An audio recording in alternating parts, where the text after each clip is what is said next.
फिरफिला बिरहोनाय आरो बर'घाट जिल्ला एबसु लोगोसे गासैबो दखरा आफाद जयै फिरफिला बिरहोनाय बे हाबाफारिखौ दैदेननाय मिरु एबसुनि गाहाय नेहाथारि लरेन्स इसलारि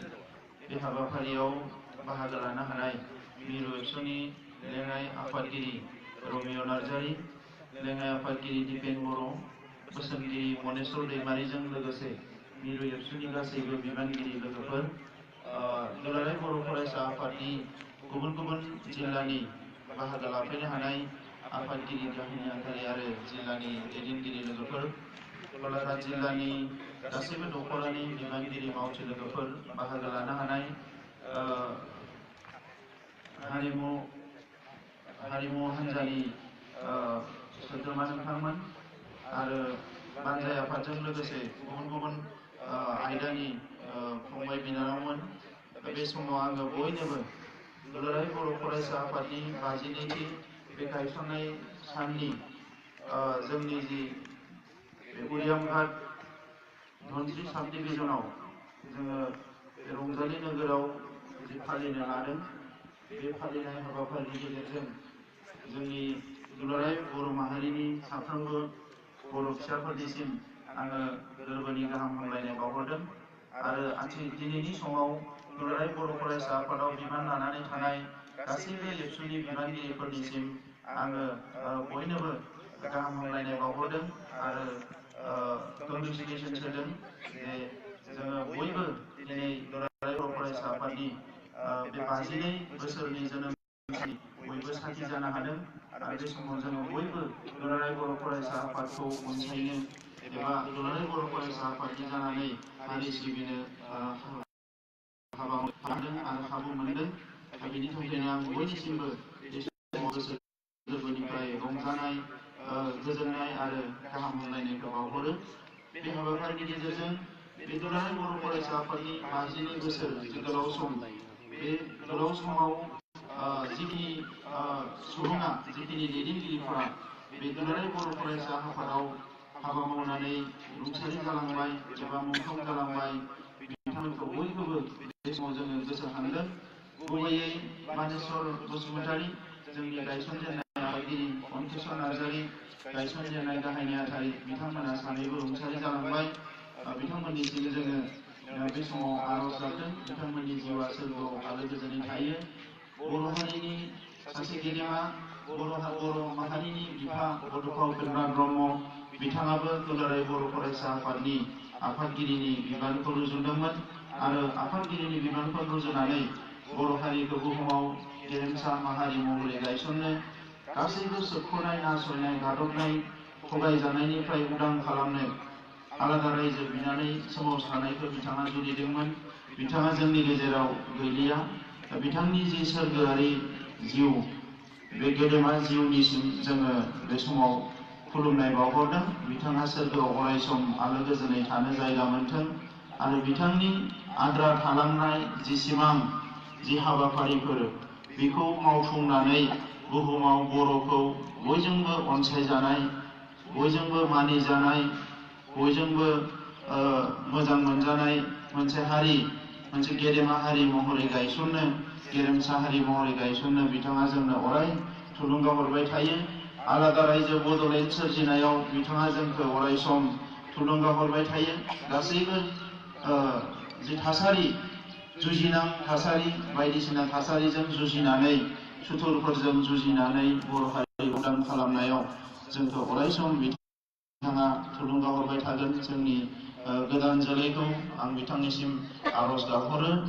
जोंनि दुलाराय बर' फरायसा आफादनि 6 बोसोर सोमावसारनायनि 1135 मुंख्लं बेजों लोगोसे गासैबो बर' माहारिनि जि मुंख्लंफोर थुनलाइ आफाद BLT NDP गासैबो मुंख्लंफोरखौ बे समाव आङो आर'ज गाबो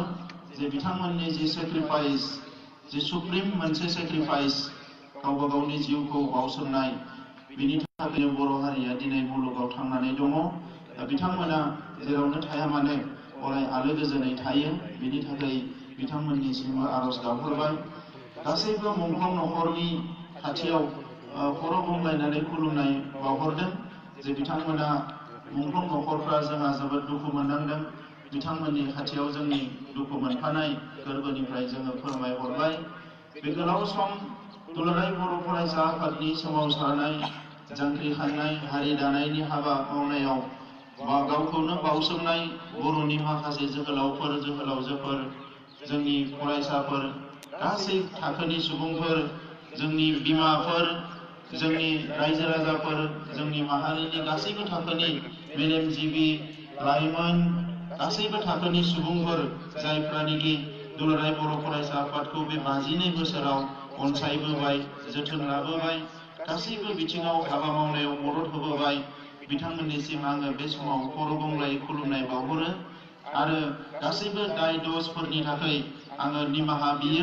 आरो इयुनाव बर' माहारि मोनसे जौगानाय हारि महरै गायसननायनि दुलाराय बर' फरायसा आफादनि जिखिनि बिथांखि मावथांखिफोर दङ, बे मोनफ्रोमबो मावथांखियाव बिथांखिफ्राव बिथांमोना जोंखौ मदद खालामबाय थागोन। बिनि थाखाय आङो बिथांमोननि खाथियावबो बे समाव बे जोनोम सान फालिनायनि गेजेरजों आरज। दा बिग्रायारि लोगोफोर, आङो गोबां खोथा दिनै बुंनो नागिराखै। जि जायगायाव जोङो जोनोम सान फालिफैदों बेयो गलाघाट जिल्लानि मोनसे ओरैबायदि जायगा, जि जायगायाव जों बर' फिसाफोरजों लोगोसे आसामनि गोबां थागिबिफ्रा रायजो जानानै दङ। नाथाय बेवहाय बिनि सिमाखौ लानानै गोबां जेंना सोलिगासिनो दङ। बे ओनसोलखौ नागाफ्रा गावसोरनि ओनसोल होननानै बिगासिनो दङ आरो बेखौनो लानानै जोंनि बर' फिसाफोर एबा गुबुन हारिफोर बेवहाय संसार जानाय जिखिनि जोंहा सुबुं माहारि दङ, गासैबो एसे दुखु एबा खैफोद मोनसे थासारियाव अरायसम जिउ खुंनो गोनां जादों। दा बेवहाय दुलाराय बर' फरायसा आफादनि साननाय हनाय एबा जोंनि जि डिसिसन बेयो जोबोद क्लियार जे जोंनि सुबुङा, जोंनि माहारिनि मानसिफ्रा जेरावनो थाया मानो बेयो मोनसे रैखाथि गोनां जिउ खुंनो मोननांगौ, फारफ्रोमबो बिथिंनिफ्राय सिकिउर जानांगौ आरो गावनि थामोनथा एक्जिस्टेन्स राव थुनलाइ हारिमु गावनि सिनायथिखौ लानानै थांनानै थानो मोननांगौ। बेनिखायनो गोदोनिफ्रायनो जि समनिफ्राय गलाघाट जिल्लायाव दुलाराय बर' फरायसा आफादा जोनोम जादों एबा बिनि सिगांनिफ्रायबो जेरावनो जेरैबायदि गोनां जादों बे समाव दुलाराय बर' फरायसा आफादा जोङो गसंथाबोदों, जायखिजाया थासारियावनो गसंथाबोदों आरो दिनैबो गसंथानांगोन, इयुनावबो गसंथानांगोन। बेनिखायनो गेजेर गेजेर जोङो नागा दैदेनगिरिफोरजोंबो रायलायदों, एनेशियानजों रायलायदों। गेजेराव जों खोनादोंमोन जे नागाया एकर्ड जासिगोन, फ्रेमवर्क एग्रिमेन्ट जानानै दङ आरो नागा एकर्ड जासिगोन, अब्ला बेफोर ओनसोला नागालेण्डआव थांगोन। दा बे खोथाखौ लानानै जोङो नागालेण्डनि एनेशियान लिडारफोरजों रायलायदों जे गोदो जिफोर थासारिया जादों, नागाजों दाङाबाजि जानायाव जोंहा गोबां सुबुङा गोनां जादों। जिहेतु नागा हाजोनि खाथिसिनाव थानाय गुबुन हारिफोरनि गेजेराव बर' हारियाबो मोनसे। बेनिखायनो जायखिजाया थासारियावनो जाहाथे कनफ्लिक्ट एबा भायलेन्सआ जाया, बेखौ लानानै जोङो नागा लिडारफोरखौ, एनेशियाननि लिडारफोरखौ जोङो गोबांबार लोगो हमनानै जोङो खावलायदों। बिथांमोना जोंनो खोथा होदों बे दिनै आसामा आगोलनि बायदि एबा जियानो बुङा मानो नागाफ्रा आसामा एसे गोरलैयै बे हाखौ हगारनाय नङा आरो बेबायदिनो आसामल' नङा, बिथांमोना अरुणाचलनि हा बिदों, मणिपुरनि माखासे खावसे ओनसोल जेराव नागाफ्रा संसार जायो, रायजो जायो, बे ओनसोलखौबो बिदों आरो बेफोरबायदि ओनसोलखौ लानानै नागालेण्ड दानो नाजानायखायनो दिनैसिमबो नागा एकर्डआ जायाखै। मानोना टेरिटरियेल इन्टिग्रेसनखौ दिनैनि समाव भारत सरकारा गनायनो हायाखै। बियो मोनसे बाउन्डारि, जिअग्राफिकेल जिअपलिटिकेल बाउन्डारिखौ लानानै बे रायजोफ्रा इस्टाब्लिश जाबाय आरो बेखौ जुदि सोलायनो थाङोबा नर्थ इस्टआव गोबां भायलेन्स जागोन, गोबां माने आनकन्ट्रल मोनसे सिटुएसन जागोन। बेखौ नुहुरनानै बिथांमोना खालामनो हायाखै आरो बेखौनो खाबु लानानै जोंबो गोबां समाव रायलायदों। दा बेनिखायनो आं सानदों जे जोंनि बर' फिसाफ्रा एलार्ट जानांगोन, जोङो सांग्रां जानानै थानांगोन। नाथाय जोबोद गिनांगौ दङ, आं बिदि सानाखै। बेयो मोनसे पलिटिकेल एजेन्डा। बे हिसाबै गभर्नमेन्ट टु गभर्नमेन्ट रायलायनानै आरो भारत सरकारा बेवहाय एसे इन्टारभेन खालामनांगोन, आङो बेखौ नुहुरो। गुबुन फारसेथिं बे ओनसोलनि सोलोंथाइ अबस्थाया मोजां नङा। बर' मिडियामनि फरायसालिफोरखौ फोथैजोबनायनि फारसे आसाम सरकारा लांगासिनो दङ। जों खोनानो मोनदों जे धनस्री साबनि गेजेराव माखासे फरायसालि एलपि स्कुल प्रभिन्सियेलाइज दङ नाथाय एमइ आरो हाई स्कुल प्रभिन्सियेलाइज गैया दा बेयो जोबोद दुखुनांथाव बाथ्रा आसाम नाङैनो जोङो साननो गोनां जादों जे बर' बिजोंखौ फोथांना लाखिनांगौआ जोङो दिनै जि मोनसे थासारियाव जोङो गोग्लैफैबाय बेयो जोंनि थाखाय खोब साननांगौ जादों दा बेखौ लानानै जोङो मोनसे जोबोद गोनां मोनसे एजेन्डा एबा हाबाफारि लानानै हाबा मावनांगोन नङाबा बर' बिजोंखौ फोथांना दोननांगौआ जोबोद साननांगौ जादों दुलाराय बर' फरायसा आफादा सेपारेट डाइरेक्टरेट बर' बिजोंनि थाखाय बर' मिडियामनि थाखाय बिदोंमोन बर' थुनलाइ आफादाबो बिदोंमोन थांनाय कंग्रेस गभर्नमेन्टनि समाव बिथांमोना ट्राइबेल एन्ड आदार बर' एन्ड आदार ट्राइबेल मोनसे डाइरेक्टरेट होननानै एग्रि खालामबाय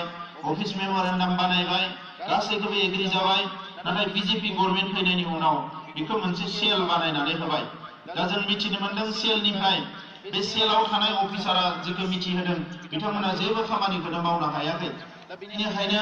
दुलाराय बर' फरायसा आफादा जोंनि जि डाइरेक्टरेटनि जि दाबि बे दाबिखौ जोङो गोख्रोङै दैखांफिननानै जोङो सोमावसारनांगोन आरो आङो दिनै बे जोनोम सान फालिनायनि गेजेरजों थुनलाइ आफादखौबो खावलायो जे बिथांमोनाबो बे बिथिङाव सानफिनो बे आयदाखौ लानानै सानफिनो मानोना सेपारेट डाइरेक्टरेट नङाबा मोनसे सेलआ जोंनि बे बर' बिजोंखौ फोथांना दोननायनि थाखाय खामानि मावहोनो हानाय नङा आरो दुखुनांथाव खोथा देग्लाय खोनानो मोनदों बे सेलनो देग्लाय बोसोरनि बाजेटआव मात्र 15 लाख थाखा हमदों होननानै खोनानो मोनदों दा बेफोरो जोबोद दुखुनांथाव बाथ्रा दा बेनिखायनो सोलोंथाइखौ फोथांना लाखिनायनि थाखाय जों खामानि मावनांगोन गुबुन गुबुन जेंनाजों लोगोसे देग्लाय मोनसे गिलुबालु मोनसे जेंना फैदों बेनो जाबाय मोन 6 जौगानाय हारिखौ एसटि खालामनो थाखाय रायजो सभायाव बिल दैखांनाय बेराफारसेथिं दुखुनांथाव बाथ्राया बेबो जाहैबाय 2003 मायथाइयाव बिटिसि एकर्डनि जि मोनसे एकर्ड जादोंमोन बेवहाय कार्बि आंलं आरो डिमा हासावनि बर' फिसाफोरखौ हाजोआरि ट्राइबेल गनायथि होनाया दिनैसिमबो बाहायजायाखै दा बेखौ लानानै जों गोबां समाव लामा नायदोंमोन जोंनि बिटिसि सरकार आरो आसाम सरकार लोगो नांनानै मोनसे एलायन्स गभर्नमेन्ट सोलिदों कंग्रेसनि समावबो जोङो 15 बोसोर लामा नायबाय दा बिजेपिनि समावबो बिथांमोनखौनो जोङो लामा नायदोंमोन जिहेतु एमपि दङ बिथांमोना एमएलएफोर दङ आरो राजखान्थियाव गोरोबलायनानै खामानि मावदों ओंखायनो जि जिनिसा बिटिसि एकर्डनि क्लज नाम्बार 8 आव दंखायो बियो गोरलैयैनो इमप्लिमेन्ट जागोन पलिटिकेल लबिनि गेजेरजों आन्दारस्टेन्डिंनि गेजेरजों जागोन जों बेखौ सानदोंमोन नाथाय ओरैबायदि दुखुनांथाव जाबाय नैबे जि देग्लाय बाजेट सेसन जालांबाय इन्टारिम बाजेटनि जि सेसन जानानै बावैसो 13 तारिखआव जोब्बाय दा बेवहाय गोदान माखासे एसटिफ्रासो एसटि नङै सुबुंफ्रासो एसटि हिसाबै गनायथि मोनबाय अरुणाचलाव 2 हारि आरो तामिलनाडुआवबो 2-3 हारिया हाबनो हाबाय नाथाय जोंनि अलरेडि माखासे जि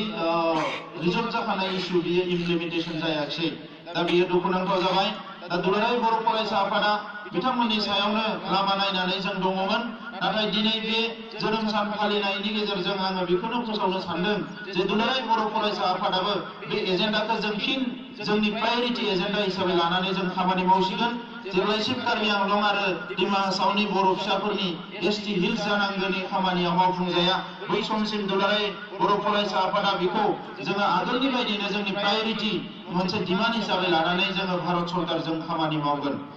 गुबुन फारसेजों मानगोनां बिग्रायारि लोगोफोर आं बेखौनो बुंनो सानदों जे प्रप'ज बड'लेण्ड जोङो बड'लेण्डखौ दाबि खालामनानै बयबो सोमावसारदों बड'लेण्डआव थानाय बर' फिसाफोराल' सोमावसारदों बिदि नङा धेमाजि लखिमपुर गलाघाट कार्बि आंलंनिफ्राय लानानै गासैबो बिटिसिनि बाहेरनि जिल्ला गासैबो बर'फ्रानो सोमावसारनायाव बाहागो लाबोदों दा बेनिखायनो जे बड'लेण्डआव जे माखासे जिल्लाफ्रा हाबनाय नङा जे बुरलुंबुथुरनि गुबैयै बुरलुंबुथुरनि खोलानि जिल्लाफ्रा जे हाबनाय नङा बेनिखायनो नीलाचल बिदोंमोन नाथाय बे नीलाचलनि दाबिया उनाव फैनानै बियो एसे सोलायनाय बायदि जाहैबाय जेराव राभा आश्रम सोरजिबाय टिवा काउन्सिल सोरजिबाय गुबुन काउन्सिल सोरजिबाय दा बेनिखायनो जे दिनै प्रप'ज बड'लेण्डनि बाहेराव थानाय बर'फोरखौ जोङो बुंदों जे लेन्ड एन्ड पलिटिकेल राइटखौ एनसियर खालामनांगोन लेन्ड राइटखौथ' नांखाथारगोन लेन्ड राइटआ एक्सक्लुसिभलि जोंनि आखायाव थायाब्ला जोंनि हाया लासैनो जोबलांजोबगोन ओंखायनो लेन्ड आरो पलिटिकेल राइट होनना बुंनाय लोगो लोगोनो जोङो बेवहाय मोनसे एरेन्जमेन्टनि खोथा बुंदों आरो बेवहाय अट'नमास काउन्सिलनि खोथा ओंखारदों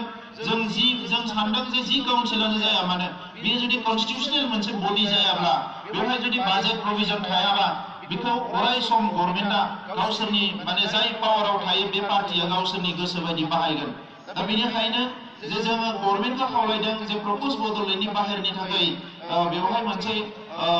लेन्ड एन्ड पलिटिकेल राइटनि मोनसे एरेन्जमेन्ट जानांगौ होननानै आरो इउबिपिआ बेखौनो बर' कसारि काउन्सिल होननानै बिथांमोना सोमावसारदों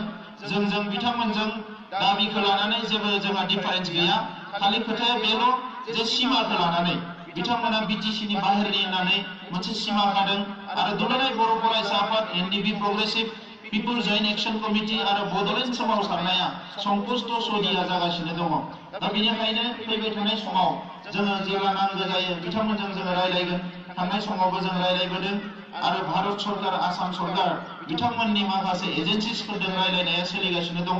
नाथाय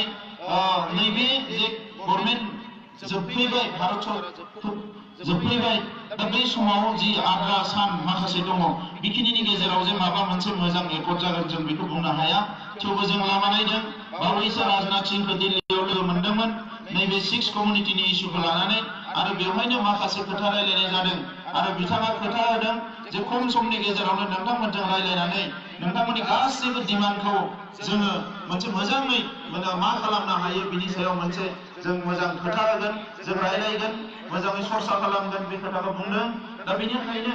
सावरायनायाबो जिहेतु बड'लेण्ड जेंना सुस्रांनायनि मोनसे लामा जोङो बेखौ लामा नायनांगोन नाथाय गुबै लामाया जाबाय सोमावसारनाय दा बेनिखायनो थांनाय बोसोराव 2017-18आव जोङो आन्थोरज'आजासे सोमावसारदों बे बायदिनो जोङो 2019आवबो इलेक्सन फैदोंब्लाबो जोंनि हाबाफारिया सोलिबाय थागोन जेब्लासिम बड' एकर्डआ जाया जोंनि हाबाफारिया सोलिबाय थागोन नङाबा जोङो नुनो मोनदों जे थांनाय 30 तारिखआव रन्जन दैमारि बिथांखौ जिउ जोबजासे जेलाव जोबना दोननाय लोगोसे बिथांजों सा 9 बिथांमोननि बिग्रायारिफोरखौ जेलाव जोबनानै दोननाय जि बाथ्रा फोसावबाय बियो जोंनि रिभलिउसनारिफोरनि थाखाय मोनसे मोजां मेसेज नङा बर' हारिनि थाखाय दा बेफोरखौ जेब्लासिम जोंनि एकर्डआ जाया जेब्लासिम जोंनि बड'लेण्ड सोमावसारनाया सलुसना जाया बै समसिम बेबायदि गोदान थासारिया फैबाय थागोन दा बेनिखायनो खेबसे जेरैखि जाया जोङो गोख्रोङै सोमावसारलांनानै गासैबो आयदा जिखिनि जोंनियाव लामाफोर दङ बेखौ बाहायजोबनानै जोङो मोनसे कनक्लुजनाव फैनानै बर'नि राव थुनलाइ हारिमु जौगानाय सोलोंथाइ जौगानाय रांखान्थि जौगानाय जोंनि लाइमोनफोरखौ जेरैखि जाया जौगालांनायनि बे लामाफोरखौ रोखा खालामनांगोन आरो जोंनि सायाव जिफोर केस जाबसिनदों बायदिसिना थासारि जि बिथांमोना दिनै सोरजिनानै होदों बे थासारिफोरखौ फोजोबस्रांनायनि हाबाफारिखौ मावनांगोन आं दुलाराय बर' फरायसा आफादा बर' हारिनि जोङो गारजेन नङा नाथाय बर' हारिनि अलखद समाव खैफोद समाव नांगौ समाव गासैबो बिथिंनिफ्राय हारिखौ जोथोन लानो हारिखौ बेंनो आरो हारिनि गासैबो जेंना जेंसियाव सिगाङाव गसंनाय मोनसे आफाद हिसाबै आङो दुलाराय बर' फरायसा आफादनि मावथिफोरखौ खावलायगोन जे जोङो दिनै उन्दुनानै थानायनि सम नङा जिरायनायनि सम नङा बानायनि सम नङा मेंनायनि सम नङा खुद्रिनायनि सम नङा मोजां गाज्रिखौ जोङो नायहरनानै जोङो मेंग्रुबनानै माने जिरायथ'नानै थानायनि सम नङा बे समा जाबाय बादायलायनायनि सम बे समा जाबाय हाबा मावनायनि सम बे समा जाबाय गावखौ दानायनि सम बे समा जाबाय बर' हारिया जे मोनसे गोख्रों हारि बेखौ फोरमान होनायनि मोनसे सम आरो बेनि बिदिन्थिया जाहैबाय बे मोनद' हारिखौ दिनै जे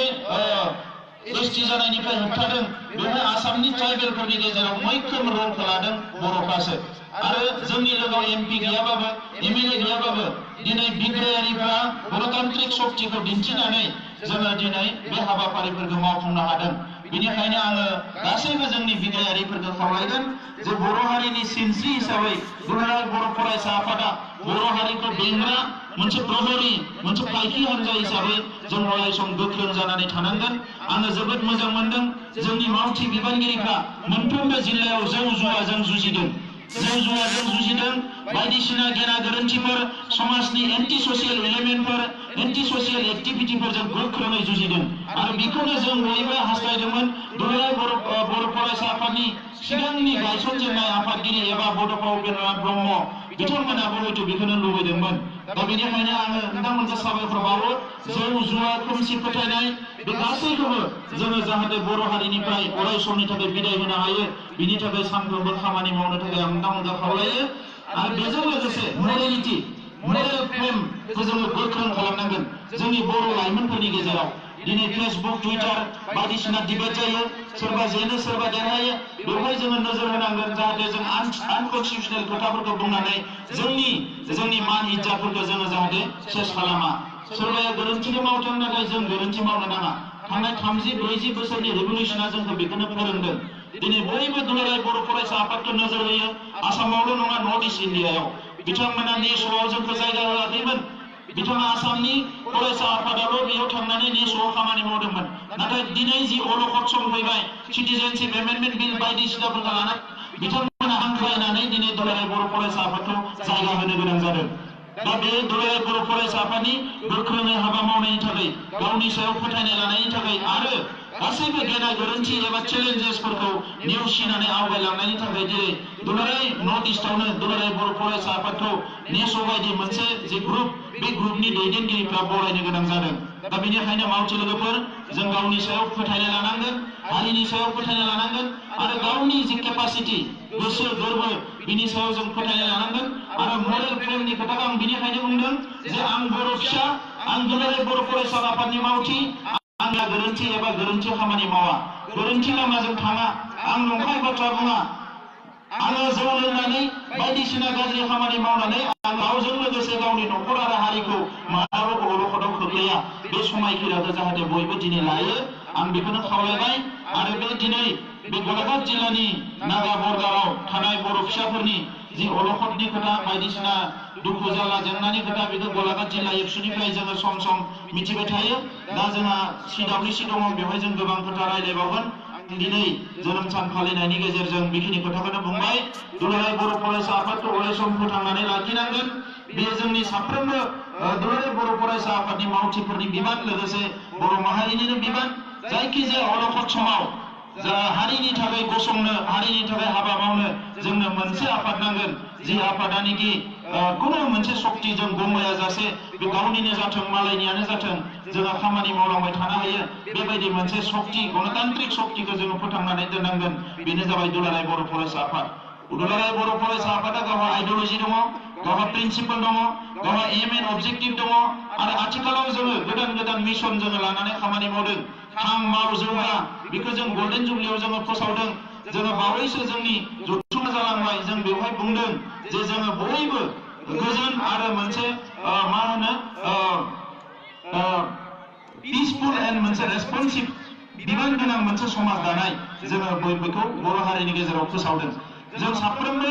गोजोनखौ जोङो मेनटेन खालामनांगोन, पिस जानांगोन, कुल जानांगोन जोंनि ब्रेना। मानोना जों इमोसन जायोबा, गरम जायोबा जोङो डिसिसन लानो हाया जायो। ओंखायनो पिसफुल समाजा पिसफुल जानांगोन। जों मावसारगोन, जों जांख्रिखांगोन, जोङो गासैबो खामानिखौ मावगोन, नाथाय पिसफुलि जोङो मावनांगोन। गुबुन मोनसेया जाबाय रेसपन्सिभ, इरेसपन्सिबल जानो नाङा। जेब्ला न'खर गंसेनि सुबुंफ्रा इरेसपन्स जायो, न'खरा धंस जायो। समाज मोनसेनि सुबुंफ्रा इरेसपन्सिबल जायो, समाजानो धंस जायो। बयबो बिबानखौ गावनो गाव रुजुनानै लानांगोन। बिबान मालायनि होनायखौ नेबाय थाबा जानाय नङा। दा बेनिखायनो आङो गासैखौबो खावलायदों, जोङो बेफोर खोथाखौ गोसोआव लाखिनांगोन। Illegal weapon of violence free society दानायनि खोथा बुंदों जोङो, आरो बेखौ दिनै बर' हारियाव जागायनानै मैया आङो जेब्ला काश्मीराव अवन्तिपुरायाव जेब्ला CRPF जवानफोरखौ टेररिस्टफ्रा बुथारो, प्रेस रिलिज आङो हगारदों। काजिरङायाव फैनानै माखासे मानसिफोरनो हरदों, नेशनेल मिडियाफोरनो, जे जोङो पिसनि थाखाय खामानि मावनो लुबैयो। आरो जों बर' हारिनि गेजेराव इलिगेल वेपन आरो भायलेन्स फ्रि ससाइटि दानायनि खोथा बुंदोंमोन, नाथाय दिनै नेसनाव इन्डियाखौनो इलिगेल वेपन आरो भायलेन्स फ्रि खालामनो गोनां जाबाय। बेनिफ्राय फैगोन बे वर्ल्डखौनो, मुलुगखौनो दिनै इलिगेल वेपन आरो भायलेन्स फ्रि खालामनांगोन। नङाबा वर्ल्डआ मानसिफोरनि थाखाय थांना थानायनि थाखाय जग्य जानाय नङा, बेयो अजग्य जागोन। दा बेफोर जोंनि मोजां मोजां मिशनफोरखौ सिगाङाव लांनांगोन। मिशन क्वालिटि इडुकेसनखौ कमप्रमाइज खालामनाङा। जियानो फैथों, जियानो थांथों, सोलोंथाइनि हाबा मावनायखौ जाहाथे दुलाराय बर' फरायसा आफादनि मावथिफ्रा सबसे प्राइम डिउटि होनानै लायो फुंनिफ्राय मोनासिम सानसेयाव जोंनि साफ्रोमबो बिबानगिरिया मोनसे नङा मोनसे सोलोंथाइनि थाखाय खामानि माव मोनसे खामानि माव बबेबा नोंनि खाथिनि एलपि स्कुलाव भिजिट खालाम एमइ स्कुलाव भिजिट खालाम हाई स्कुल कलेजाव भिजिट खालाम सासेबाबो फरायसाजों रायलाय बियो बोरै फरायनाया बोरै जादों जायाखै सासेबाबो गार्जेनजों रायलाय सासेबाबो फोरोंगिरिजों रायलाय बेखौ जाहाथे जोंनि साफ्रोमबो फरायसाफ्रा खालामो मानोना फैगौ 10 इयार्सनि गेजेराव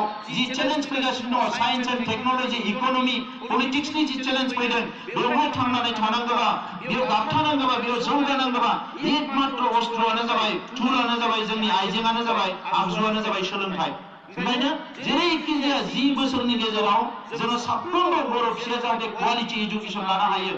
लाइफ स्किलखौ जाहाथे सोलोंनो हायो आर्निं स्किलखौ जाहाथे सोलोंनो हायो टेक्न'लजिखौ जाहाथे सोलोंनो हायो बिनि थाखाय जोङो मोनसे रेभुलेसन खालामनांगोन गुबुन गुबुन रेभुलेसना पार टाइम फैगोन थांगोन नाथाय हारि दानायनि रेभुलेसनाव सबसे इम्पोर्टेन्ट रेभुलेसना जाबाय एजुकेसन बेखायनो एजुकेसनखौ कम्प्रमाइज खालामनाङा आरो गुबुन मोनसेया जाबाय बर' मिडियामखौ जेरै जोंनि सिगांनि आथाला सिगांनि जेनेरेसना भेन्सारैनो बर' मिडियामखौ फोथांना लाखिदों दिनै बर' मिडियाम स्कुला प्रभिन्सियेलाइज जानायनि उनाव स्कुलफ्रा प्रभिन्सियेलाइज जानायनि उनाव बर' मिडियामा थैनो नागिरनाय फरायसा गैयै बेयो जोबोद लाजिनांथाव आरो दुखुनांथाव खोथा जोंनि थाखाय बेनिखायनो बर' मिडियाम फरायसालिखौ जों ओरैबायदि खालामनांगोन जाहाथे गुबुन मिडियामनि फरायसाफ्रा गारना फैनानै बर' मिडियाम फरायफैनो गोनां जायो बेबायदि जोङो अबस्थायाव लांनांगोन ओंखायनो आं साफ्रोमखौबो खावलायगोन दिनै गावबा गावनि ओनसोलाव थानाय एलपि स्कुलजों सोमोन्दो ला बेवहाय बिबार गाय बेरा दुमनानै हो फोरोंगिरिजों मोजां सोमोन्दो ला टिचार गार्जेन रिलेशनशिपखौ दाफिननानै हो फरायसाफोरजों रिलेशनखौ दाफिननानै हो गासैबो रोखोमनि फोरबो को कारिकुलार एक्टिभिटिफ्राव जोंनि एबसुनि मावथिफ्रा बिबान लानांगोन जोंहा 30 बिबानगिरिफोर थायो राननानै ला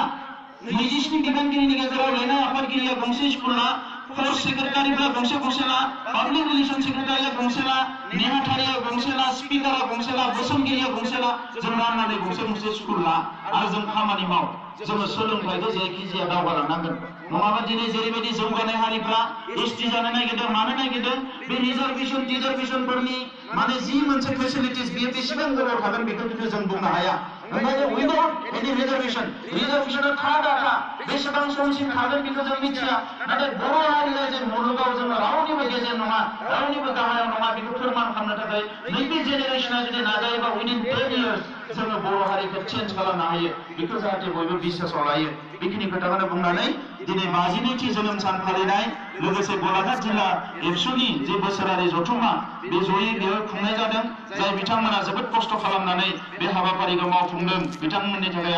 खाथियाव आङो साबायखर बावनानै आरो दिनै बे 52थि बोसोरारि जोंनि जि फाउन्डेसन डे एबा गायसननाय सान फालिनाय बेयाव गासैबो जिल्लाया फैनानै मदद होफैनायनि थाखाय आङो बयनोबो साबायखर बावनानै आंनि बुंनायखौ फोजोबबाय गोजोन्थों।